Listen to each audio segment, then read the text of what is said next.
नमस्कार दोस्तों, स्वागत है आपका स्टडी फॉर सिविल सर्विसेज में। यदि स्टडी फॉर सिविल सर्विसेज के छात्र हैं तो ये वाला टेलीग्राम जरूर ज्वाइन करके रखिए। यूट्यूब चैनल में हमारे साथ है तो भी ये वाला टेलीग्राम ज्वाइन करना बहुत ज्यादा जरूरी है। सारे नोटिफिकेशन, सारे अपडेट, सारे मोस्ट इंपोर्टेंट पिक्स, सारा रिवीजन सब कुछ यहाँ पे बताया जाता है। टेस्ट को ध्यान से अटेम्प्ट करिए और बताइए कितना स्कोर आपने किया है, कितने सही किए हैं टोटल क्वेश्चन में से। सभी लोग अपना अपना स्कोर जरूर कमेंट करिए। नमस्कार, मैं ओम द्विवेदी और स्वागत है आपका स्टडी फॉर सिविल सर्विसेज में, जिसमें आज हम यूपीपीसीएस और आरओ के कुछ क्वेश्चंस डिस्कस करेंगे। और शुरू करने से पहले मैं आपको बता दूं कि स्टडी फॉर सिविल सर्विसेज के कई फ्री और पेड कोर्सेज यूट्यूब और टेलीग्राम पर मौजूद हैं, जिन्हें आप इस लिंक के थ्रू और इन दो नंबर्स पर कॉल करके ज्वाइन कर सकते हैं। और हमारा पहला क्वेश्चन है, निम्नलिखित में से कौन सही ढंग से मेल नहीं खाता, यानी कि आपको गलत वाला बताना है। देखिए, शुल्काध्यक्ष ये टोल के सुपरिंटेंडेंट थे, सीताध्यक्ष कृषि के सुपरिंटेंडेंट थे, नवाध्यक्ष जहाज के सुपरिंटेंडेंट और अकराध्यक्ष लोहे के सुपरिंटेंडेंट। तो देखिए, इनमें जो अकराध्यक्ष है ये गलत मेंशन्ड है, क्योंकि जो अकराध्यक्ष है वो क्या है, सुपरिंटेंडेंट ऑफ माइंस। ठीक है, तो ये गलत हो गया, डी आंसर। निम्नलिखित कथनों पर विचार करें। मीमांसा दर्शन वैदिक कर्मकांड का शास्त्रीय रूप से प्रतिपादन करने पर जोर देता है। दूसरा, मीमांसा दर्शन के अनुसार वेद द्वारा विहित कर्म ही ज्ञान है। ठीक है, लॉ ऑफ कर्म पर विश्वास करता है। तो ये दोनों ही स्टेटमेंट सही हैं और सही वाला पूछा है, सही आंसर हो जाएगा सी। निम्नलिखित कथनों पर विचार करें। तोरमन का जिक्र मंदसौर अभिलेख में मिलता है। दूसरा, देखिए, मिहिरकुल ने भारत के आंतरिक भाग पर आक्रमण किए, जिसके प्रमाण कहां से मिलते हैं, ग्वालियर प्रशस्ति से। ठीक है, और सही वाला आपको बताना है। तो देखिए, ये तो सही है कि मिहिरकुल वाले जो है वो ग्वालियर प्रशस्ति से मिलते हैं, लेकिन तोरमन का जो जिक्र है वो मंदसौर अभिलेख में ना होकर के एरण में है। ठीक है, एरण अभिलेख में। तो ये वाला गलत हो गया, तो आंसर हो जाएगा इसका बी। अगला देखिए, निम्नलिखित कथनों पर विचार करें। अवध में पिर्थु का विद्रोह है जो वो इल्तुतमिश के समय में हुआ। दूसरा, ईश्वरी प्रसाद के अनुसार इल्तुतमिश गुलाब वंश का वास्तविक संस्थापक था। ये तो काफी फेमस स्टेटमेंट है और ये बिल्कुल सही स्टेटमेंट है। जो पहला स्टेटमेंट है वो भी सही है, तो सही वाला ही बताना है, आंसर हो जाएगा सी। अगला देखिए, मध्यकालीन भारत में प्रशासनिक संरचना मुख्यतः तुर्क मंगोल पद्धति पर आधारित थी। दूसरा, देखिए, मध्यकालीन प्रशासनिक संरचना में सैन्य संगठन जो है वो फारसी अरबी पद्धति पर आधारित था, और इसमें सही वाला बताना है आपको। देखिए, दोनों ही स्टेटमेंट गलत है क्योंकि ये आपस में मिसमैच कर दिए गए हैं। ठीक है, मध्यकालीन प्रशासनिक संरचना जो है वो फारसी अरबी पद्धति पर थी और जो सैन्य संगठन है वो तुर्की मंगोल पद्धति पर था। तो डी आंसर हो जाएगा इसका। अगला देखिए, जयदेव के जो गीत गोविंद पर रसिक प्रिया नामक टीका किसने लिखा है? राणा सांगा ने, राणा कुंभा ने, मोकल ने या हमीर देव ने? तो देखिए, इसका आंसर है राणा कुंभा, बी आंसर। निम्नलिखित में से कौन मुगल कालीन राजस्व निर्धारण के तरीके हैं? देखिए, खेत बटाई, लंक बटाई या राशि बटाई। ठीक है, तीन तरीके होते थे, सही वाला पूछा। ये तीनों ही वैसे सही हैं। इसमें खेत बटाई में क्या होता था कि फसल तैयार होते ही फसल को बांट देते थे। ठीक है, लंक बटाई है, इसमें क्या होता था कि फसल कटने के बाद गट्ठर बांधकर इसे बांट लिया जाता था, और जो राशि बटाई होती थी उसमें इसे अनाज तैयार होने के बाद, है ना, फिर बंटवारा करते थे। ठीक है, तो ये तीनों ही मुगल कालीन राजस्व निर्धारण के तरीके होते थे। तो आंसर हो जाएगा इसका डी, उपर्युक्त सभी। निम्नलिखित कथनों पर विचार करें। 1901 में इंपीरियल लेजिस्लेटिव काउंसिल में बजट पर भाषण देते हुए गोपाल कृष्ण गोखले ने धन के बहिर्गमन, रेन ऑफ वेल्थ की जो थ्योरी है उसको प्रस्तुत किया था इंपीरियल लेजिस्लेटिव असेंबली में 1901 में। ठीक है, दूसरा देखिए, आरसी दत्त ने इकोनॉमिक हिस्ट्री ऑफ इंडिया में रेन ऑफ वेल्थ का उल्लेख किया हुआ है। सही वाला आपको बताना है। ये दोनों ही स्टेटमेंट सही हैं, आंसर हो जाएगा सी। देखिए, उत्तर प्रदेश में किसके सुझाव पर एक बोर्ड ऑफ सेकेंडरी एजुकेशन की स्थापना हुई थी? सैडलर आयोग, रेले कमीशन, हंटर आयोग या फिर हार्टोंग कमेटी? तो देखिए, इसका आंसर है ए, सैडलर कमीशन के सुझाव पर बोर्ड ऑफ सेकेंडरी एजुकेशन की स्थापना हुई थी। अगला क्वेश्चन है, निम्नलिखित कथनों पर विचार करें।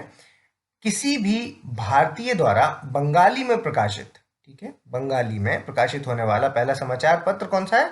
बंगाल गजट। दूसरा देखिए, बंगाल गजट का प्रकाशन गंगाधर भट्टाचार्य ने किया। तो सही वाला इसमें बताना है आपको। तो देखिए ये स्टेटमेंट तो सही है, लेकिन ये बंगाली की वजह से स्टेटमेंट गलत हो गया, क्योंकि जो बंगाल गजट था ये बंगाली में ना होकर के इंग्लिश में था। ठीक है, तो ये स्टेटमेंट गलत है, दूसरा सही आंसर हो जाएगा बी। भारत में किन वनों का क्षेत्रफल सर्वाधिक है? सबसे ज्यादा वन कौन से हैं? Tropical dry, deciduous forest, deciduous या फिर सब ट्रॉपिकल फॉरेस्ट या फिर टेम्परेट फॉरेस्ट?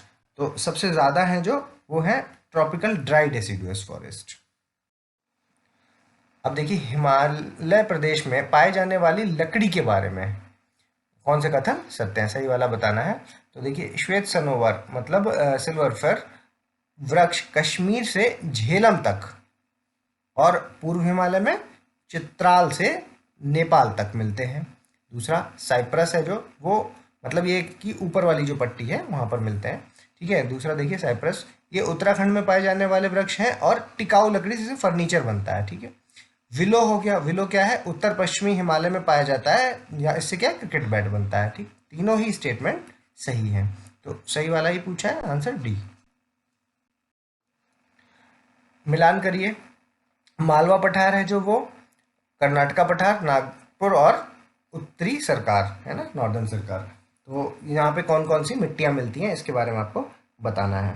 देखिए तो जो कर्नाटका है वहाँ पर रेड मतलब लाल मिट्टी, और उसके बाद नागपुर हो गया आपका लेटराइट, और नॉर्दर्न सरकार हो गया आपका अलूवियल। तो मालवा रेगुर। ठीक है, तो आंसर हो जाएगा इसका ABCD ए आंसर। निम्नलिखित कथनों पर विचार करें। कत्था एक खैर वृक्ष से प्राप्त होता है जो कि मुख्यतः उत्तर प्रदेश, मध्य प्रदेश, राजस्थान में पाया जाता है। रेजिन चीड़ के वृक्षों से एकत्रित की जाती है। तेंदुपत्ता है जो वो बीड़ी लपेटने में काम आता है। ठीक है, सत्य वाला आपको बताना है। तो इस क्वेश्चन का आंसर है डी, तीनों ही सही है। अगला क्वेश्चन देखिए, निम्नलिखित नदियों को उनकी लंबाई के हिसाब से आपको अरेंज करना है, कौन सी सबसे बड़ी कौन सी सबसे छोटी है। ठीक है, तो देखिए गंगा है जो वो आपका सबसे बड़ी हो जाएगी, ये 2525 किलोमीटर के आसपास। ठीक है, उसके बाद सिंधु नदी है आपकी वो है 1114। ठीक है, और ब्रह्मपुत्र हो गई 916 किलोमीटर, और साबरमती है आपकी 371 किलोमीटर।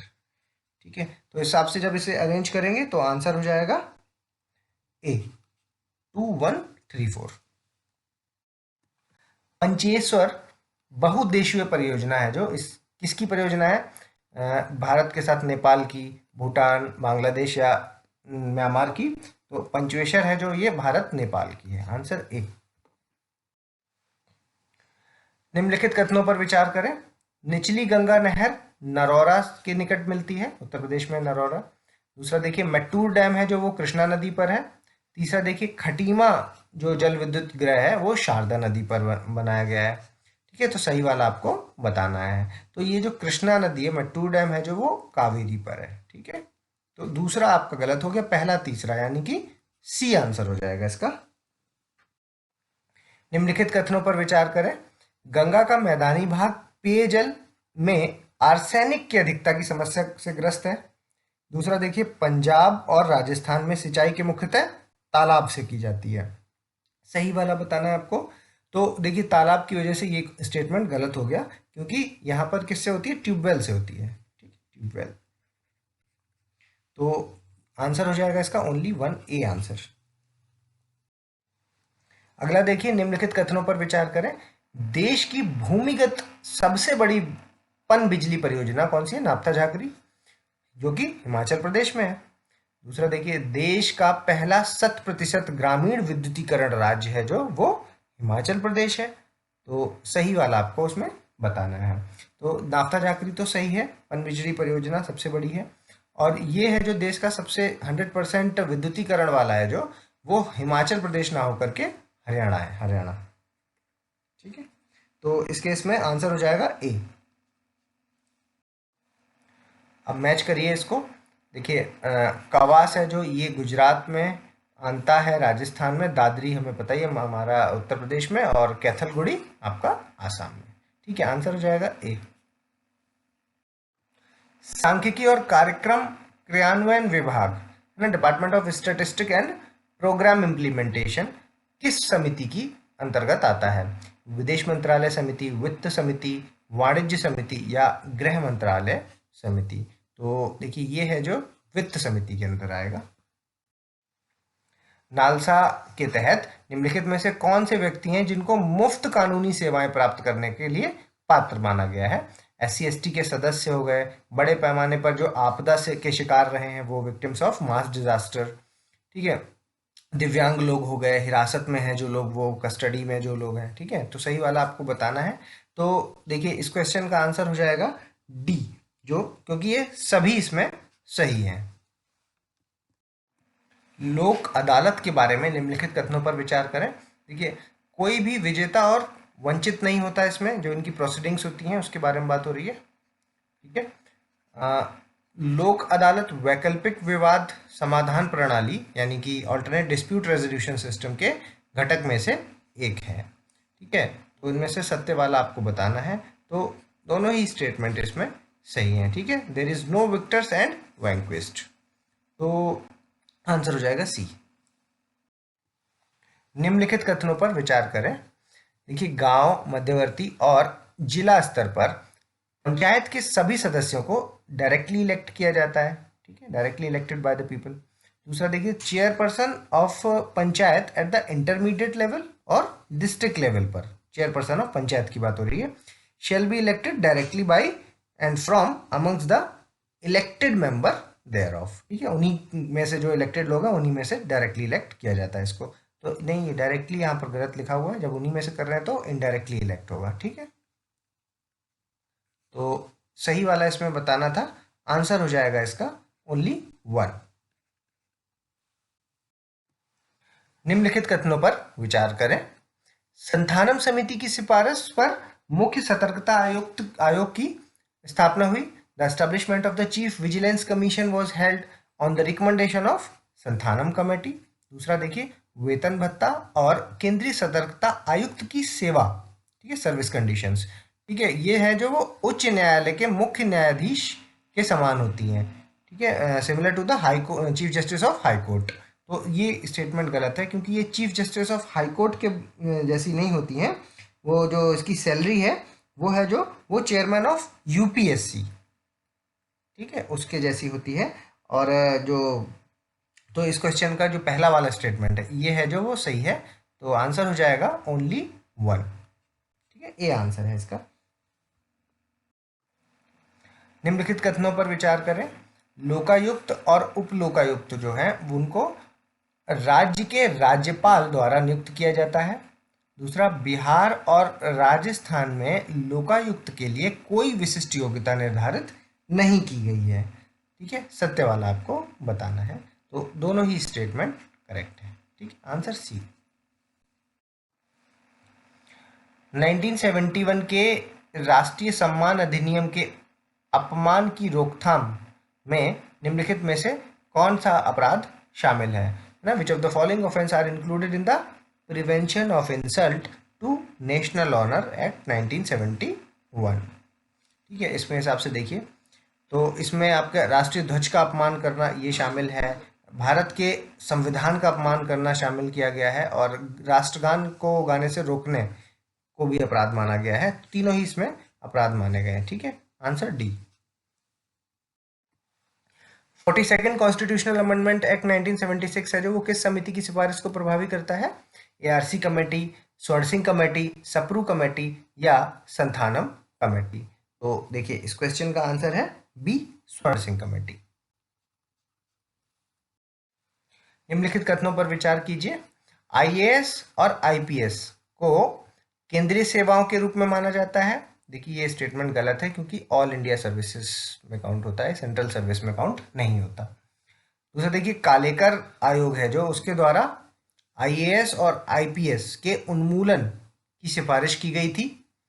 तो ये देखिए ये स्टेटमेंट भी गलत है क्योंकि वो कालेकर कमेटी नहीं थी, वो जो थी वो थी राजमन्नार कमेटी, ठीक है, जिसकी सिफारिशों के आधार पर ये कहा गया था कि इस पद को खत्म उन्मूलन के बारे में सिफारिश की थी। ठीक है, तो सत्य वाला इसमें बताना था, तो डी आंसर हो जाएगा। दोनों ही स्टेटमेंट इसके गलत है।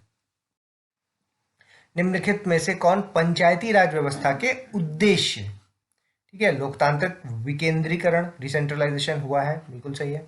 ठीक है, लोगों की भागीदारी बढ़ी, पीपल्स पार्टिसिपेशन, और अनुच्छेद 40 जो कि विलेज पंचायत से रिलेटेड है, उसको व्यवहारिक आकार देना।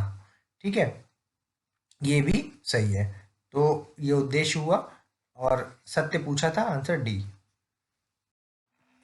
निम्नलिखित कथनों पर विचार करें। डीएनए की जोड़ी मतलब पेयरिंग क्या है, देखिए ये बोल रहे हैं एयू और यहाँ पर ग्यूनाइन और साथ में साइटोसिन। ठीक है, तो ये बता रहे हैं डीएनए के लिए। ठीक है, और इसको देखिए आरएनए के लिए ए टी सी जी। ठीक है, ये बता रहे हैं आरएनए के लिए। तो देखिए ये दोनों ही मिसमैच्ड हैं। ठीक है, ये आरएनए की होगी और ये डीएनए की होगी। तो सत्य वाला पूछा है, दोनों ही गलत हैं, डी आंसर। निम्नलिखित में से कौन सी सदिश राशि है? विस्थापन डिस्प्लेसमेंट, वेग वेलोसिटी, बल फोर्स और आयतन वॉल्यूम। ठीक है, वेक्टर क्वांटिटी पूछा है, तो वॉल्यूम को छोड़ के बाकी तीनों हैं जो ये वेक्टर क्वांटिटी हैं, तो आंसर हो जाएगा ए। निम्नलिखित कथनों पर विचार करें। न्यूटन का जो पहला गति का नियम है वो जड़त्व की संकल्पना कर देता है। ठीक है, Newton first of motion gives the concept of inertia. दूसरा देखिए रॉकेट है जो वो न्यूटन के प्रथम गति के नियम पर कार्य करता है। सत्य वाला आपको बताना था, तो ये स्टेटमेंट यहाँ पर गलत है, क्योंकि वो जो रॉकेट है वो थर्ड लॉ पे काम करता है। ठीक है, न्यूटन के थर्ड लॉ पे, तो आंसर हो जाएगा इसका ओनली 1। अगला देखिए, एक विचार करना है कुछ कथनों पर। एक वर्षा की बूंद की गोलाकार आकृति है जो, उसका कारण क्या होता है? द्रव्य का घनत्व। दूसरा देखिए, नैनो द्रव्यों का सर्वाधिक महत्वपूर्ण गुण घर्षण है। ये the most important property of nano fluid is friction. और ये है जो स्टेटमेंट गलत है, क्योंकि ये जो है मेन जो कारण है इसका गोल होने का, वो घनत्व ना होकर के क्या है, वो है आपका पृष्ठ तनाव, सरफेस टेंशन। तनाव, तो आंसर इसका हो जाएगा बी। निम्नलिखित कथनों पर विचार करें। फाउंटेन पेन केशिका क्रिया सिद्धांत पर काम करती है, यानी कि कैपिलरी एक्शन वाला जो प्रिंसिपल है उस पर काम करती है। दूसरा, असंजक बल के अभाव के कारण पानी की बूंदें तलीय पृष्ठ पर नहीं चिपकती। Due to the lack of adhesive force water droplets do not stick on the oily surface. तीसरा देखिए, पानी से निकलने पर जो शेविंग ब्रश है उसके बाल पृष्ठ तनाव के कारण आपस में चिपके होते हैं। सरफेस टेंशन की वजह से जो after the coming out from the water the hairs of the shaving brush stick together due to the surface tension. ठीक है, तो इसमें से आपको सही वाला बताना है। तो तीनों ही स्टेटमेंट हैं जो वो सही है, आंसर हो जाएगा इसका डी। मैथ करिए। एसिटिक एसिड सिरका, लैक्टिक एसिड दही, और ऑक्सैलिक एसिड है जो वो पालक, और टार्टरिक एसिड इमली। तो आंसर हो जाएगा ए। अगला देखिए कि घटती हुई अभिक्रियशीलता के अनुसार इसमें आपको लगाना है ना, डिक्रीजिंग रिएक्टिविटी के हिसाब से। तो सबसे ज़्यादा किसकी होती है? पोटेशियम की। ठीक है, ये पता चल गया, तो आंसर हो गया इसका डी, क्योंकि चौथा पहला होगा, है ना। अब खैर इसके बाद से पोटेशियम, पोटेशियम के बाद फिर क्या आएगा? फिर आएगा आपका हाइड्रोजन, हाइड्रोजन के बाद आएगा कॉपर और फिर सिल्वर। ठीक, वायु की उपस्थिति में सल्फाइड अधिक ताप पर ऑक्साइड में परिवर्तित हो जाता है। इस प्रक्रिया को क्या कहते हैं? इसको रोस्टिंग कहते हैं, कैल्सिनेशन कहते हैं, थर्माइट रिएक्शन कहते हैं, या फिर रिफाइनिंग ऑफ मेटल कहते हैं। तो ये जो प्रोसेस है ये है रोस्टिंग। ये आंसर। निम्नलिखित में से कौन कैल्शियम के अयस्क हैं? कैल्शियम और बताने हैं। देखिए, कैल्शियम कार्बोनेट, जिप्सम और फॉस्फोराइट। ठीक है, तो कैल्शियम और है जो वो, ये तीनों ही कैल्शियम और है, आंसर डी। निम्नलिखित में से कौन फल है इनमें से, ना? शकरकंद, हल्दी, भिंडी या फिर मूली। तो बस शकरकंद है जो, ये आपको पता है कि रूपांतरित जड़ है ना, ये तना हो गई, ठीक है। उसके बाद ये मूली है जो, ये भी जड़ ही है, ठीक है। जो भिंडी एक है वो है आपका फल। तो आंसर हो जाएगा इसका सी, ओनली 3। निम्नलिखित पर ध्यान दीजिए। दशकीय वृद्धि प्रतिशत में उत्तर प्रदेश का 14वां स्थान है, और पुरुष साक्षरता में उत्तर प्रदेश का 29वां स्थान है, और महिला साक्षरता में 31वां स्थान है। तो सत्य वाला इसमें आपको बताना है। देखिए ये तीनों ही स्टेटमेंट सही है, आंसर डी। जनगणना 2011 के अनुसार उत्तर प्रदेश के जिलों की जनसंख्या को बढ़ते क्रम में आपको लगाना है, ठीक है। तो देखिए महोबा, चित्रकूट और हमीरपुर और फिर श्रावस्ती, ठीक है। लाइन से ही लगे हुए हैं, आंसर हो जाएगा ए बी 1 2 3 4। मिलान करिए।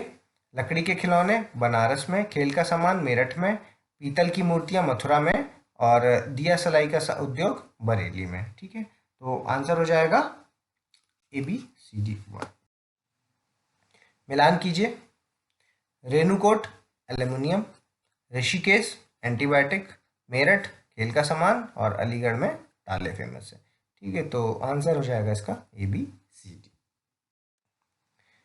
निम्नलिखित में से कौन है जो कानपुर में स्थित है?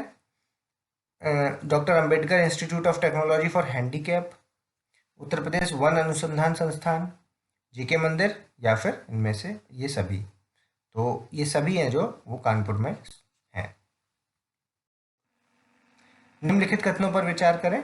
हर साल भारत 25 जनवरी को राष्ट्रीय मतदाता दिवस मनाता है। दूसरा देखिए, नेशनल वोटर डे 2021 का जो थीम थी वो क्या थी? वो थी making our voters empowered, vigilant and safe and informed, ठीक है, ये है। तो देखिए इन दोनों ही स्टेटमेंट सही है, आंसर सी। संयुक्त राष्ट्र महासभा ने 24 जनवरी को मनाया, क्या मनाया है? शिक्षा का अंतर्राष्ट्रीय दिवस मनाया, मतदाता दिवस मनाया, युवाओं के लिए अंतर्राष्ट्रीय दिवस मनाया, या सतत विकास के लिए अंतर्राष्ट्रीय दिवस मनाया? तो देखिए ये इसका आंसर है ए, शिक्षा का अंतर्राष्ट्रीय दिवस। हाल ही में किस देश के प्रधानमंत्री ने कोविड-19 महामारी से निपटने के लिए सरकार के विरुद्ध विरोध प्रदर्शन के बाद अपनी पूरी सरकार के साथ इस्तीफा दे दिया? Recently the prime minister of which country has resigned along with his entire government following protest and public outrage over the government's handling of corona nineteen pandemic? तो देखिए इस क्वेश्चन का आंसर है मंगोलिया, वियतनाम, थाईलैंड या Cambodia. Answer है Mongolia के प्रधानमंत्री ने ऐसा किया। किस राज्य ने नए 4 लेन थलतेज शिलाज रचारंडा रेलवे ओवरब्रिज का उद्घाटन किया है ना? ये अभी उद्घाटन किया था अमित शाह ने, ठीक है। तो ये कहाँ पर किया है इन्होंने? गुजरात में, मेघालय में, हिमाचल प्रदेश में या केरल में? तो इस क्वेश्चन का आंसर है अहमदाबाद, गुजरात में किया है, ठीक है। 100 के बारे में निम्नलिखित में से कौन सा सही है? ठीक है, 100 क्या है? ये है आपका स्मार्ट एंटी एयरफील्ड वेपन, ठीक है। तो ये स्वदेशी रूप से डीआरडीओ के रिसर्च सेंटर इमारत हैदराबाद, ठीक है, क्या है ये? आरसीआई हैदराबाद द्वारा डिज़ाइन और विकसित किया गया है। दूसरा देखिए, यह जमीनी दुश्मन के हवाई क्षेत्रों को उलझाने में सक्षम है। तो ये दोनों ही स्टेटमेंट सही है, आंसर हो जाएगा इसका सी। और ये वो स्लाइड है जिसे आप पॉज करेंगे और अपना स्कोर हमें कमेंट्स के माध्यम से बताएंगे। और अगर अभी तक आपने हमारे चैनल को सब्सक्राइब नहीं किया तो उसको सब्सक्राइब कीजिए, बेल आइकन की बटन दबाइए। जल्दी मिलेंगे अगले कुछ क्वेश्चंस के साथ, तब तक के लिए धन्यवाद।